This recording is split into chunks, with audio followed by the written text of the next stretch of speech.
Salt Lake County Flood Control is setting up their operations at Wheeler Farm in preparation for what may come. News specialist Dan Rascone joins us live. Dan, they're expecting to be real busy in the coming weeks.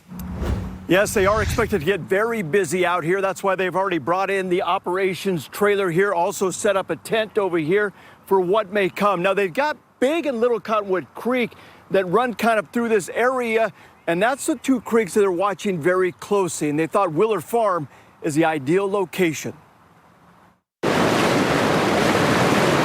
lot of water, a lot of debris. A rush of water moving faster and higher through Salt Lake County as snow from the high country continues to melt.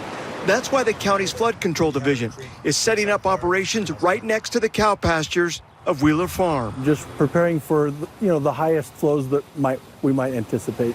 Scott Baird is the director of Public Works. He says Wheeler Farm is an ideal location to set up operations. Plenty of room, easy access to freeways. Little Cottonwood Creek runs right through it, and it also has a massive retention pond to handle runoff. We are very cognizant of the amount of snow that's up there, so we just want to be ready for a large amount of flow to come down the creek.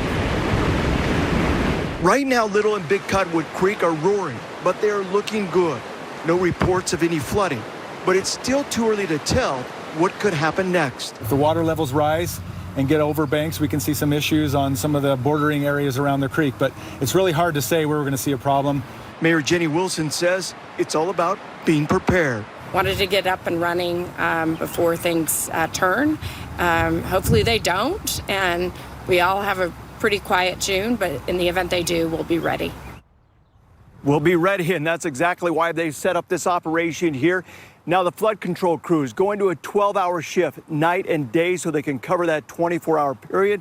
They'll continue that through June, or when it kind of starts to kind of go down as far as the rivers are concerned. But it depends on kind of how the situation looks in June and July.